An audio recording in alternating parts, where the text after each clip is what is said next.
How y'all doing? For this book review, I'm going to go over a piece of classic literature, but a type of literature that inspires a lot of the fantasy, that I like to read. In this particular case, it is a poem, Sir Gawain and the Green Knight, Signet Classics in this particular case. This is translated by Burton Rathel. And the reason why it's mentioning the translator and not the author, because no one really knows the original author's name. We just know that the author wrote this poem somewhere between 1350 and 1400. So there's quite a bit of gap there. And they pinned it down to that area of time because it's based on his descriptions of the armor and the time period. So not much is known about the poet, although much is written about him. Now, I first came across this story not through this book, but it's actually through the Enchanted World series of books, which I reviewed some time back, particularly in Giants and Ogres. It's this is a very short, the premise of Sir Gawain Green Knight is very short. I mean, it's not that thick of a book, and most of that's not even a poem. But what I have here is a good summary in the prose form, about 5 pages, and every other page is a illustration. If you're curious, I'll let you know who the illustrator is, in the description if you want to ask. But it's about 5 pages. It gives a good summation of the story of Sir Gawain the Green Knight. So that just tells you how I got exposed to this. So I decided, and so sometime back in a bookstore in Oklahoma City, I saw this on the shelf there, and then decided to buy it. Read the poem and see what it's like, and I enjoyed it, even though I'm not a huge reader of poetry. This one, you could read, because it's a translation, it's kind of hard. You don't expect it to rhyme every time. Just read it straight through as if it was prose. You'll be fine if you have a problem with poetry. So, what's the story? Well, this is an Arthurian story, King Arthur, and it's a story about one of his knights. During Christmas, King Arthur and all his knights were at Camelot having a wonderful festive celebration, for several days, and all of a sudden, this Green Knight shows up, barges in here, and claims he taunts them to a challenge, and the challenge is, here is my axe. He carries this huge axe, and if one of you will take a swing at me, and I'll do a swing at you. And he's not fake. This is not like a fake chicken scare. Part of it is, but no, it's a case of he's offering his knights to cut this Green Knight's head off. Now, the Green Knight is not just a guy who dresses in green. He's described as a giant, almost ogreish, very tall. He not only is wearing green, and his clothing is green, he is green. He's got a long beard. His axe is green. Everything about him is green to the point of glowing. That's how they described it as much. So there's something not normal about this character. Now, King Arthur was, he was taunted by the Green Knight to cut off his head. He almost does it, and then Gawain says, "No, let me do it." Gawain takes his axe, swings it, and actually cuts his head off. And immediately the knights were all, like cheering and everything, because how can the Green Knight swing at him in turn? He's dead. But immediately the Green Knight picks up his head and tells, just to remind Sir Gawain of his part of the deal. In a year and a day from then, from that point on, Gawain will meet him at his green chapel. So the Green Knight will deal his blow to him. And that's the beginning. That's the part 1 of the story. There's 4 parts in this poem. The second part is after that is where he goes off. He tries to find the Green Knight's chapel, talks about how he's prepared, and he goes off. He has a few adventures, not too much detail, just a few lines where he fights other monsters and stuff like that, and doing regular heroic knightly deeds. Then he comes across, before he finds the Green Chapel, he finds this wonderful, humongous castle, glorious, and in this castle, the Lord accepts immediately. They reckon, hey, you're one of King Arthur's knights. You're Sir Gawain, and everyone welcomes him in, and they're having a celebration as well, and they give him full hospitality. I mean, it's wonderful. And so the Lord of the castle tells Gawain that he's going to go off hunting for the next few days, and whatever he makes the challenge is okay. And whatever I win in my hunting, I'll give to you, but whatever you win in through any of the festivities here, you give to me. And so Gawain agrees on this deal. But here is where things happen. See, the Lord's wife, the lady of the castle, comes to Gawain in his bedroom and makes certain offers, and he refuses the full offering which he has. So, but she does give him something which he gives back to the Lord. And and the third time he's given something that might give him an edge against the Green Knight. Now I don't want to go too far into the ending of this, but there's a good moral lesson to this, and I enjoyed it. It's a nice simple one. I think this is one of those books that have scholarly papers written all the time about him for decades, or for a long, definitely. I mean, this book alone, I'm saying it's not that thick, but the poem is only 2,500. And just a second here, I mean, this much of the book is the poem itself. The rest is introduction and afterwards. It's one of those type of books where I've noticed this with certain classical literatures you get in Barnes & Noble, stuff like that, is that there's usually a large introduction. And there are some cases like this where it's almost as long, if not sometimes a little longer, than the text itself. And on the plus side, it gives you, a reader who doesn't know much about this, context of what the significance of the story that you're about to read. Sometimes it's mixed in with other scholarly, discussions that you feel like you're walking a conversation you're not quite caught up with. It's kind of a mixed bag, and this is no different.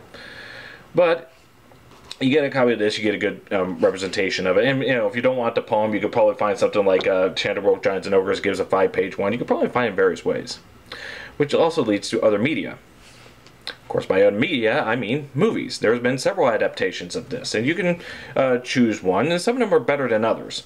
Like, I look up, one of the earliest ones, if not the first one, is Gawain the Green Knight from 1973. Haven't watched that one, but, so I don't know how accurate that is. Now, for those of you who grew up in the 80s, you probably are familiar with this one. Sword of the Valiant, The Legend of Sir Gawain the Green Knight. Now, I watched most of this, and I definitely watched the beginning part. This stars Miles O'Keefe as Sir Gawain, but the Green Knight, if anything, is worth watching this for. He's played by Sean Connery. Yes, James Bond Sean Connery plays the Green Knight, and it's probably the best thing about this movie. He plays it wonderfully. But the rest of the movie, I would just, it's one of those 1980s films that's trying to capture the sense of a movie, the sense of movies that were made back when, say, Errol Flynn doing Robin Hood. It feels like that, but just an 80s version of them trying to do the same thing. By today's standards, we think of it as a kind of a low-budget, cheesy film.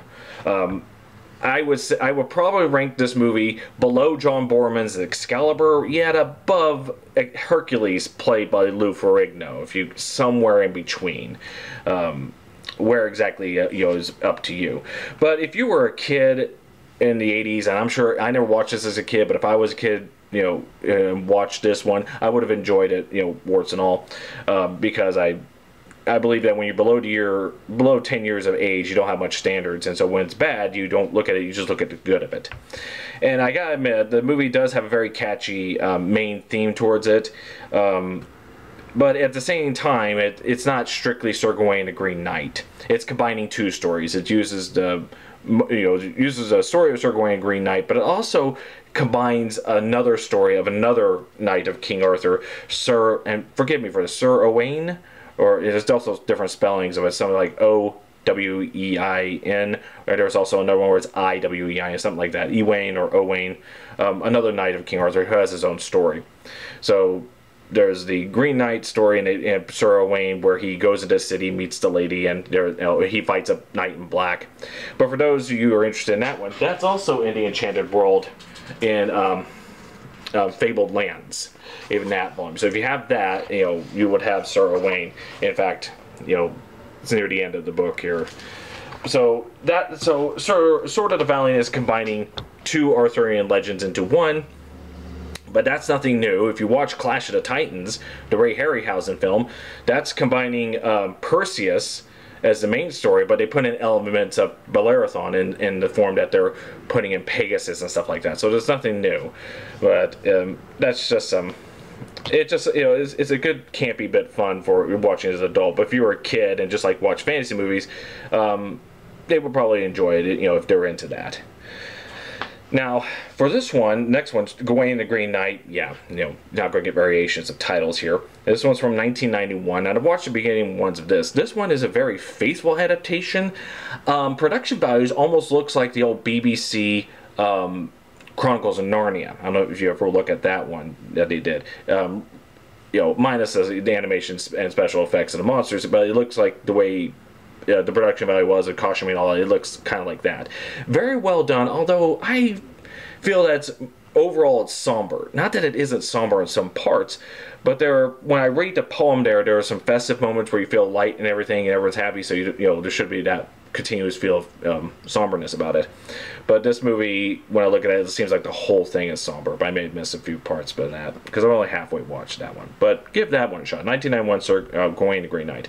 Now, there's an animated version that came out in 2002. Again, faithful adaptation, and nicely done, almost stained glass window sort of animation about that.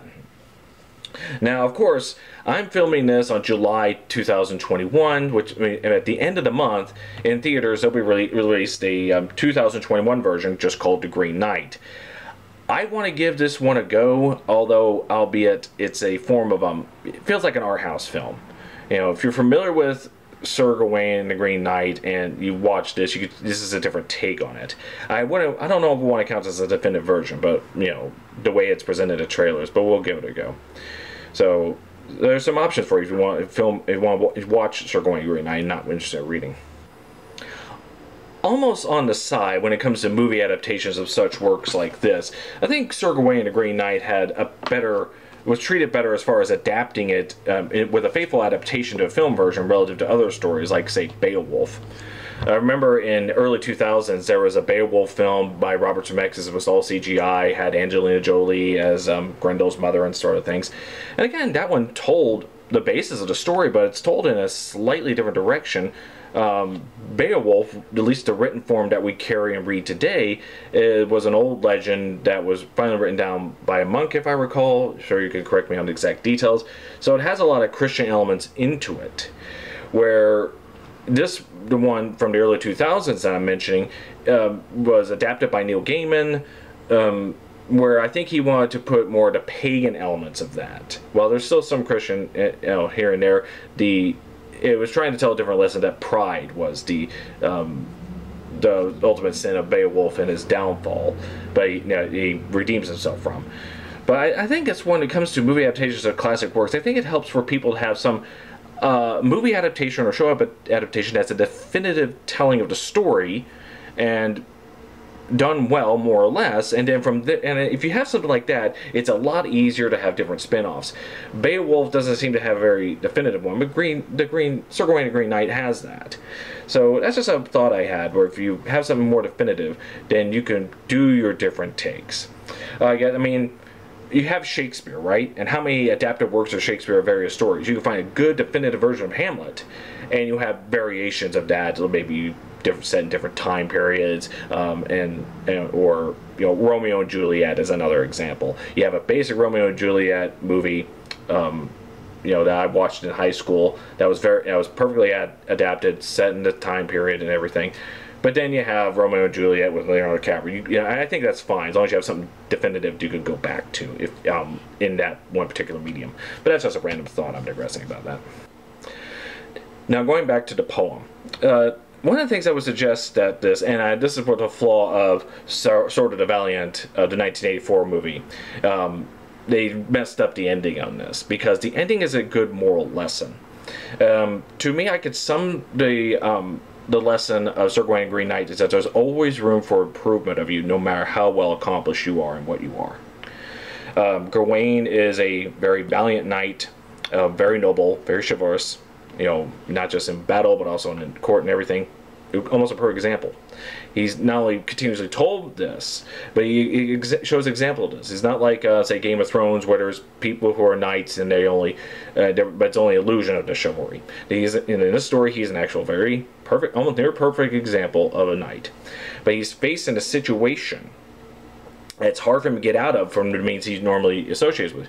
If he's faced with death, he can pick up his sword and shield in battle. But he is not in this case, where the Green Knight put him in a position where he made a deal he did a swing with him with his axe and took off his head. Now he's got to take a swing from the Green Knight to take off his head. How does he get out of this? There are certain options there that, you know, through his unfortunate situation that naturally we would all be fearful of that final death that we can't get out of and all that. But he's got a there's a thing, you know, he has an option to use this one particular item that will protect him from the Green Knight's axe. Does he take it? What will the end result be and all that? What kind of character would he be if he uses this? It's that those areas you explore. It is, I think, it's a story of human nature. I don't know how many scholars discuss that level of it. I think there are some, you know, they discuss with other things like the sexual orientation to the characters and stuff like that. You know how scholars are. But I think it's much simpler than that. And I think it's about no matter how good you are in one. Okay, here's something. In Star Trek, you have the Kobayashi Maru. It's a test where, you know, you're no way you can win. You're a Starfleet ship. You're up against some Klingon vessels, and it's designed where you can't win. It's supposed to be designed to again, correct me if I'm wrong. It's supposed to be designed to tell you how would you go down. How is it that you yourself goes down as a captain? How would you face certain death? How do you face that? And this is basically a similar version of one of King Arthur's knights going through a very similar Kobayashi Maru. Now, I don't want to give the ending of it. I say it's almost like, you know, there's a, you know, even Kirk got out of Kobayashi Maru.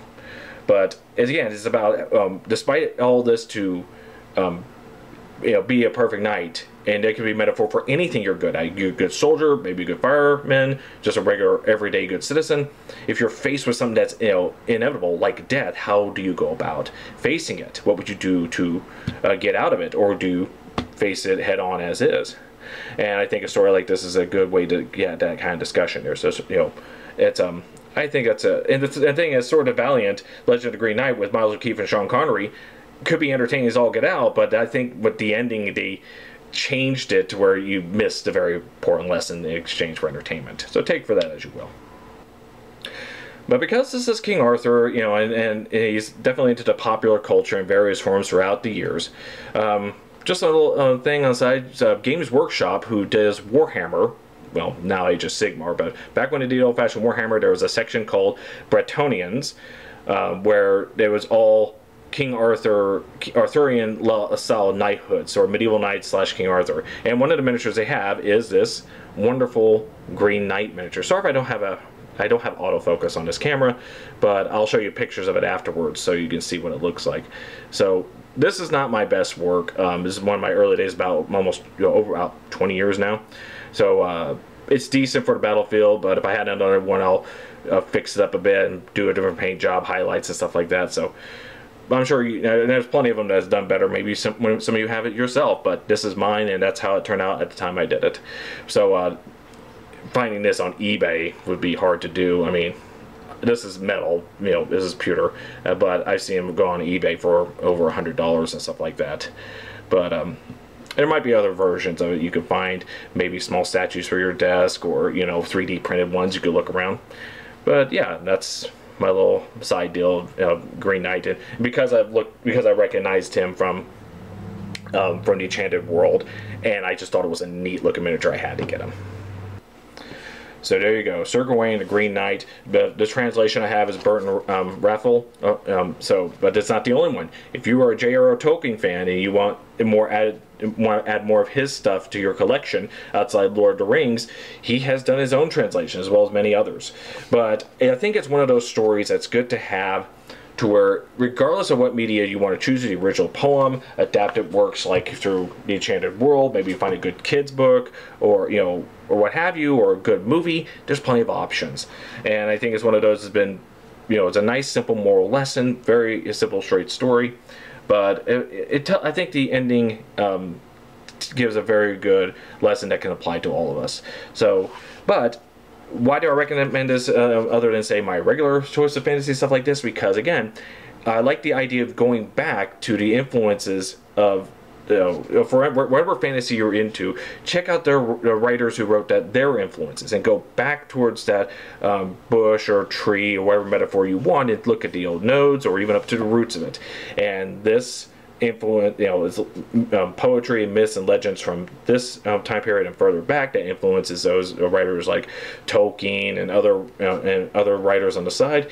And when they create their works, they influence everything else. It's good to go back to the source as far back as you can, so you can appreciate what you just enjoyed from whatever it is you got started on this. So here you go. So start going to Green Knight. You may find, many of you will like Beowulf, but what have you. But I think it's important to go back and even if you don't like it, at least respect it. So there you go. Start going to Green Knight, and thank you all for watching, and you have a nice day.